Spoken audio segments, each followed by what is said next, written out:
The former Chancellor Philip Hammond, former Justice Secretary David Gauke and former International Development Secretary Rory Stewart are all thought to be in the Prime Minister's sights should they rebel next week over a no deal Brexit. According to reports, they and any other Tory who votes against the government are to be threatened with deselection. Something that appeared to be confirmed by Downing Street tonight. In a statement, they said that all options for party management are under consideration, but first and foremost, the PM hopes MPs will deliver on referendum results and back him in Parliament. In a tweet, Mr. Hammond said this, however: "If true, this would be staggeringly hypocritical. 8 members of the current cabinet have defied the party whip this year." He added, "I want to honour our 2017 manifesto, which promised a smooth and orderly exit and a deep and special partnership with the EU, not an undemocratic no deal."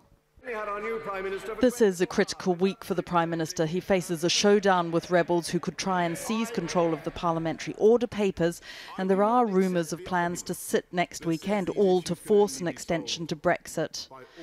Arriving at the Big Tent Ideas Festival in East London, Mr. Stewart said the proroguing of Parliament, shutting it down for 5 weeks, would backfire on Mr. Johnson. Ironically, it's slightly shooting itself in the foot. By taking away those days, it forces us to act on Tuesday.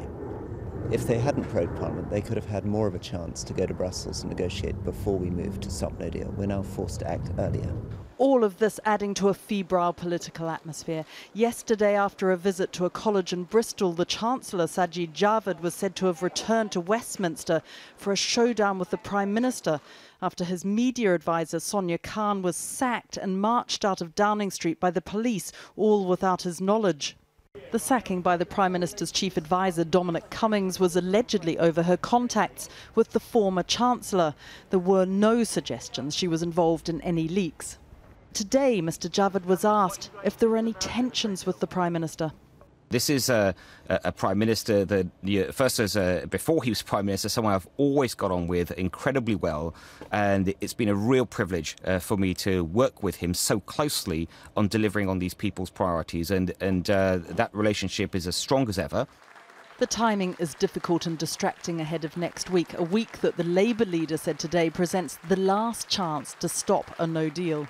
Be clear about this. I've met with all the opposition parties on Tuesday morning in my office, and we're going to be working together on Tuesday to challenge this government to stop a no deal exit, because we believe the enormous damage it will do to the economy of the whole of the UK. Mr. Corbyn has called a meeting of his entire shadow cabinet on Monday to lay out his plans for the following week. And the Prime Minister will also meet with rebels on his own side on Monday, though it's not clear that either side will offer any concessions. Well, with the prospect of challenges in the courts and the Commons next week, the Prime Minister's decision to suspend Parliament faced opposition on the streets today. Campaigners staged a number of demonstrations around the country, though turnouts varied. The marchers were encouraged by the Labour leader Jeremy Corbyn. Jane Dodge reports. If the Prime Minister was at home today, he would have been confined to barracks. Thousands of demonstrators blocked Downing Street and Whitehall. Boris Johnson loomed large, not in person though.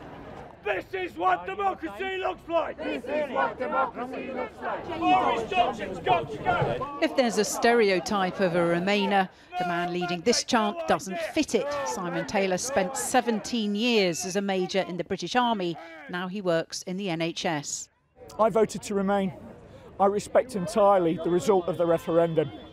We did not vote to crash out of the European Union. The organisers of today's demonstrations say they're not about remain or leave, they're about democracy.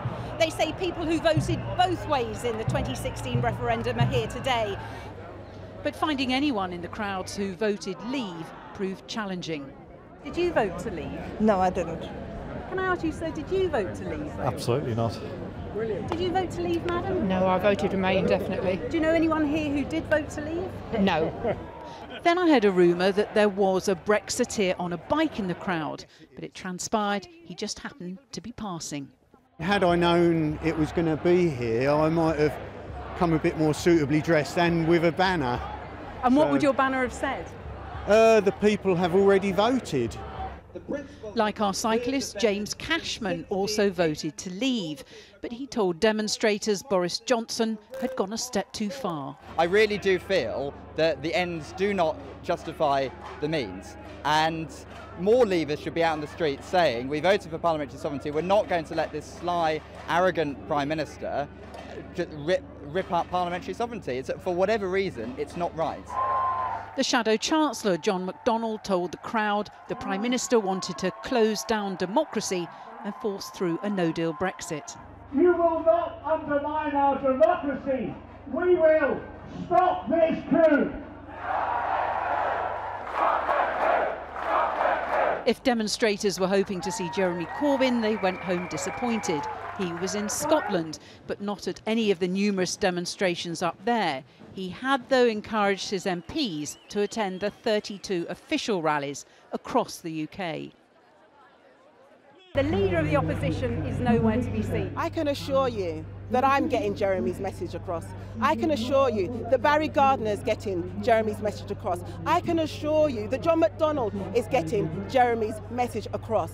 Jeremy may be the leader of the party, but we are all in this together in terms of we will fight for democracy.